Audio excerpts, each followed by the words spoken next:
So మొత్తానికి మీరు MLA అయ్యారు. కేవలం 6 నెలల్లో ఎమ్మెల్యే అయ్యారు. అసలు ఊహించారా మీరు? కనీసం నేను ఎమ్మెల్యే అయితా అనుకున్నారా? నేను ఆ రోజు మీ ఇంటికి వచ్చినప్పుడు చాలా రిలాక్స్డ్గా ఉన్నారు మీరు. మరి ఎమ్మెల్యే అవుదామని అనుకున్నారా? లేకపోతే అయ్యేది ఉందా పోయేది ఉందా అయితే అవుతాం లేకపోతే లేదన్న దీంట్లో ఉన్నారా? నాకు అర్థం కాలేదు ఆ రోజు. నేను ఆ రోజు మీతో అనలేదు కానీ నేను ఇప్పుడు అంటున్నాను. నేను ఆ జీవితంలో ఏది అనుకోను. కావాలంటే మీరు మళ్ళొక్కసారి సర్వేకి రండి అంకాపూర్. నేను మార్చి 20 ఏదో పుట్టినరోజు జరుపుకునేటప్పుడు ఒక రాజకీయ రంగంలోకి పనికొస్తానా, ప్రజలు నా మీద అభిప్రాయం ఏంటని తెలుసుకోవడానికి ఒక బర్త్డే జరుపుకొని ఒక సెలబ్రేషన్ చేసి ఈ ఓటింగ్స్ పెట్టాము. ఆ రోజు ఆ ఓటింగ్స్ పెట్టేటప్పుడు ఒక 10 మంది నా స్నేహితులు, నా సోదరులు సహాయపడ్డారు. ఓకే. ఆ రోజే చెప్పాను 5 రోజుల ముందు, దయచేసి మీరు అసెంబ్లీకి పాసులు రాసుకోండి, మళ్ళీ నన్ను ఇబ్బంది పెట్టకండి. అప్పుడు ఓకే. నా మీద నాకున్న దృఢ నమ్మకం, ఆత్మవిశ్వాసం అది. సో మీరు ఆల్మోస్ట్ 30,000 ఓట్స్తో గెలిచినట్టున్నారు కదా? అవునండి. 30,000 ఓట్లతో గెలిచారు. అంటే ఆ ట్రయాంగిల్ ఫైట్లో కూడా మీరు 30,000 ఓట్ల మెజారిటీ సాధించగలిగారు. సో అంటే కేవలం జీవన్ రెడ్డి మీద ఉన్న కోపం, ఆయనని కొట్టడానికి ఎవరైతే బలంగా ఉన్నారో ఆ వ్యక్తి వైపు వెళ్ళాలని నిర్ణయించుకోవడమే కదా? ఇంకంతకుమించి ఉన్నదా? ఇంకా జీవన్ రెడ్డి మీద కోపం అనేది ఒక వైపు అంతే. అదొక మొత్తానికి 85 పల్లెలలో ఎటువంటి అభివృద్ధి జరగలేదు. అది నేను అప్పుడు ఛాలెంజ్ చేస్తున్నాను, ఇప్పుడు ఛాలెంజ్ చేస్తున్నాను, ఇంకెప్పటికైనా ఛాలెంజ్ చేస్తున్నాను. 85 పల్లెల్లో ఎటువంటి అంటే కనీస వసతులు, ఇల్లు కాదు, ఒక పెన్షన్స్ కావచ్చు, రేషన్ కార్డు కావచ్చు, స్కూల్స్ కావచ్చు, టీచర్స్ కావచ్చు, ఎటువంటి అభివృద్ధి లేదు. ఉమ్మడి రాష్ట్రం ఆంధ్రప్రదేశ్లో జరిగిన అభివృద్ధే అక్కడ మిగిలింది. ఇక మిగతాదంతా ఆ రోజు నుంచి ఈరోజు స్వతంత్రంగా వాళ్ళు సొంతంగా చేసుకున్న పనులే. అభివృద్ధి జరగకపోవడం ఒకవైపు, అవినీతి ఒకవైపు, అహంకారం ఒకవైపు, అరాచకం ఒకవైపు, ఇవన్నీ కలిపిందే జీవన్ రెడ్డి, వినయ్ రెడ్డి ఓటములు. గుద్దుడు సంపుడేనా ఇక ఆడ? నిన్న మొన్న కూడా ఎవరిని కొట్టిరట కదా? అవును. ఎవరిని అంటే కొట్టడం అంటే ఇలా చర్యలు ఎట్లుంటాయంటే, అంటే ప్రపంచంలో ఇట్లాంటి నీచ తెలంగాణ అసెంబ్లీలో కూడా చాలా మందికి చూపించాను. ఎందుకన్నా ఇట్లా వ్యక్తిగతం ఏం లేదు. ఒక మీడియా ఛానల్తో మాట్లాడిరని చెప్పి అబ్బా ఏ రోజు అంటే ఎలక్షన్కి ముందు ఒక ముందు జరిగింది, తర్వాత ఎలక్షన్ టైంలో జరిగింది. ఇప్పుడు ఆ అమ్మాయి ఇది అంటే ప్రపంచంలో ఇట్లా 100 మందిని ఈ రకంగా హింసించారు. బా అంత దారుణంగా కొట్టిరు. మొత్తం జీవన్ రెడ్డి మనుషులేనా? మొత్తం ఆయన ఆదేశాలే. అందరికీ తెలుసు. ఊరు అంటే ఉల్టా పోలీస్ డిపార్ట్మెంట్ ఇతని మీద కేసు పెట్టింది. మళ్ళీ రివర్స్ వెళ్ళి తల్లి ముందర, తల్లిదండ్రుల ముందర. ఓకే. అదే ఆ బాధ, ఆ ఆవేశం నాలో. నా ఆవేశాన్ని నమ్మింది ప్రజలు, నా ఆవేదనని నమ్మారు వాళ్ళు, నా గొంతు నమ్మారు. ఎవడో వచ్చాడు మా బిడ్డలాగా, లేకపోతే ఎవడో వచ్చాడు మా గురించి నమ్మారు. కాబట్టి మీరు అన్నారా నిజంగానే అందరినీ చేసిన తర్వాత నేను కూడా చస్తాను అన్నారు కదా మొన్న? అంత కోపం ఎందుకు వచ్చింది? అందరినీ చంపి నేను కూడా చచ్చిపోతా అని. అంటే నేను వచ్చి నుంచి ఒకటే పని, నా ప్రజలకు ఒక వాగ్దానం చేశాను. వాడు ఎంతైతే అవినీతి చేసిండో కక్కిస్తాను. మీరు కావాలంటే ముందు వీడియోలు కూడా మీరు చేశారు, చాలా వీడియోలు చూడండి. నేను ఎక్కడ కూడా దాచుకోలేదు, కొత్తగా నా వాయిస్ మార్చలేదు. నేనేది చెప్పినా అదే చేస్తున్నా.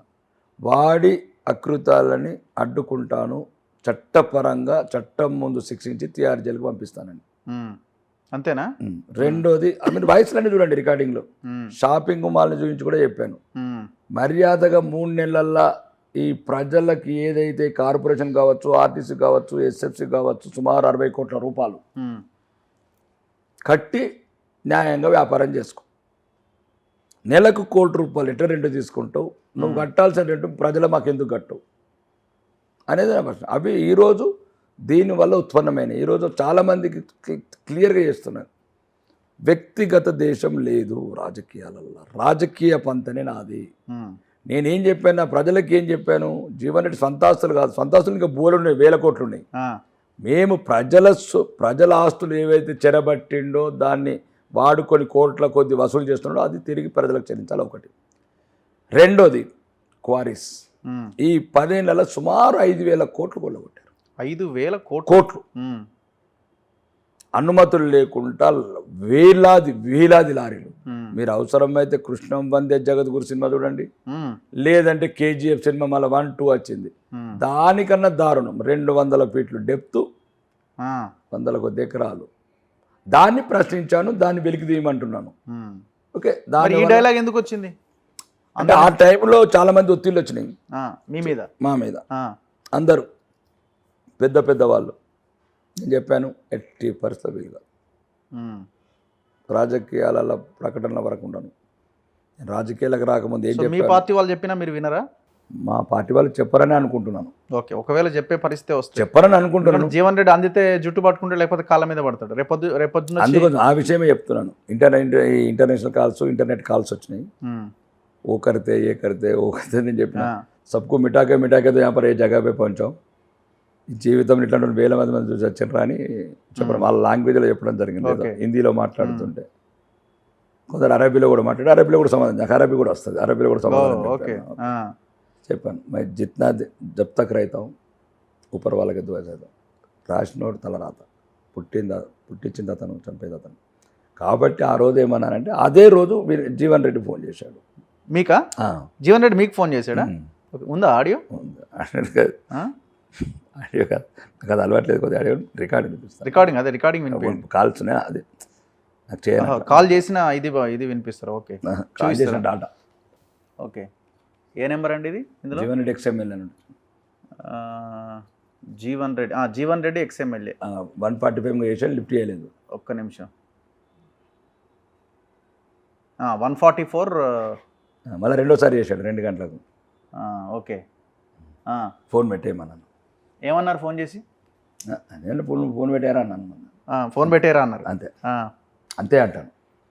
నేను బతుకున్న నొద్దులు అంతే అంటాను. ఆ శ్వాసలో పానం ఉన్నద్దులు కూడా అంతే అంటాను. అంత కోపం ఉంది. కాళ్ళ మీద పడ్డా కనికరించారా మీరు జీవన్ రెడ్డి మీ ఇంటి దగ్గరికి వచ్చి? ఆ కాలం మీద ఎందుకు పడాలి? పడతాడు. మొత్తం ఎవరెవరినైతే హత్యలు చేశాడో, ఎవరెవరినైతే అరాచకాలు చేశాడో, తలారి సత్యం తండ్రికి వెళ్ళి కాళ్ళ మీద పడమను. చంపాడు కదా టిప్పర్లతో. చేపూరు రవిని చంపాడు కదా, వాళ్ళ తల్లిదండ్రుల మీద కాళ్ళ మీద పడమను. కలెక్టర్ సర్పంచ్ ప్రసాద్ మీద పడమను. అక్రమ కేసు పెట్టి జైలు 6 నెలలు పెట్టాడు కదా. వందలాది మందిని కొట్టుకుంటా ఈ రకంగా, అంటే కొన్ని గుర్తు తెలియకుండా చంపేసిన శవాలు ఎన్ని ఉన్నాయండి. గుర్తు తెలియకుండా మీరు చూడండి, యూట్యూబ్ ఛానల్లో ఒక నాగ్పూర్ ముస్లిం అబ్బాయి మాట్లాడుతూ వారు సెల్లర్లో చంపేశారు. అట్లా వందలాది మందిని చంపేశారు. అందులో కూడా సిబిఐ ఎంక్వైరీ, మీరు కూడా మీడియా మిత్రులంతా పాత తవ్వండి, తవ్వి మొత్తం ఆ సిబిఐకి ఇస్తే మొత్తం అందరికందరూ. మీరేమన్నా ఇనిషియేట్ తీసుకోబోతున్నారా వీటి మీద? మన సిబిఐ ఆఫీస్లో కలిసి వచ్చానండి. ఎవరిని? CBI executive director, joint director కలిసి వచ్చాను. ఓకే, చెప్పారు వాళ్ళు. నేను చెప్పాను ఈ మైనింగ్ ఒక 5,000 కోట్ల స్కామ్ ఉందండి. మళ్ళీ ఈ బాధాకరం ఎందుకంటే ఈ ప్రకృతి సంపద మొత్తం దోచేస్తున్నారండి. విధ్వంసం, అడవులు లేవు, ఆ డస్ట్, ఆ పొల్యూషన్. చాలా మంది, సుమారు ఒక 100 మంది వరకు గర్భ సామాన్లు కావడం అండి. ఆ ఎక్స్ప్లోజివ్కు, ఆ సౌండ్కు అబార్షన్స్ అవుతున్నాయి. అంటే పుట్టే బిడ్డలను కూడా చంపుతున్నారు ఈ పాపాత్ములు. మనుషులను బతికిన వాళ్ళని చంపుడు, పెరిగినోని చంపుడు, పుట్టే ముందు చంపుడు. రెండోది ఇళ్ళన్నీ పగుళ్ళు పేద పల్లెలలో. రెండోది నేను అనేది ఏంటంటే అందరికీ చెప్తున్నా, ఇప్పుడు గౌరవనీయ ముఖ్యమంత్రి రేవంత్ రెడ్డి గారు కూడా చెప్తున్నాను, కాంగ్రెస్ ప్రభుత్వాన్ని కూడా చెప్తున్నాను, దయచేసి ప్రకృతితో ఆట ఆడకండి. అది ప్రళయం. పచ్చటి పల్లెలల్లా పల్లె ప్రజలు వాళ్ళ బతుకులు వాళ్ళని బతకనివ్వండి. ఎక్కడనో హైదరాబాద్ నుండి మనం రాజకీయాలు చేసుకుంటా అధికారం ముసుగులో అక్రమంగా కరీంనగర్ కావచ్చు, వరంగల్ కావచ్చు, ఖమ్మం కావచ్చు, నల్గొండ కావచ్చు, అందరికీ అన్నీ తెలుసు. తీసుకునేది ఎంత, దోచుకునేది ఎంత, దాచుకునేది ఎంత, మళ్ళీ తీసుకొచ్చి ఇట్లాంటి వాళ్ళు రాజకీయాలకు పనికిరారు కదండి. మరి ఇంత ఇదిగా మాట్లాడితే మంచి కూడా ఉంటుంది. మిమ్మల్ని ఏదో రోజు కమ్మేస్తారు కదా. సరే, పైసలతో మిమ్మల్ని కొనలేకపోవచ్చు కానీ దేంతో కొంటారు? ధర్మం నా వైపు, అవసరమైతే అసెంబ్లీని మొత్తం మీరే కొనేయగలుగుతారు కానీ మిమ్మల్ని ఎవరు కొనగలుగుతారు? ధర్మం నా వైపు ఉన్నప్పుడు దేవుడు నా మీద ఉన్న ఆశ్రమం వరకు నన్ను ఎవ్వరు ఏం చేయలేరు.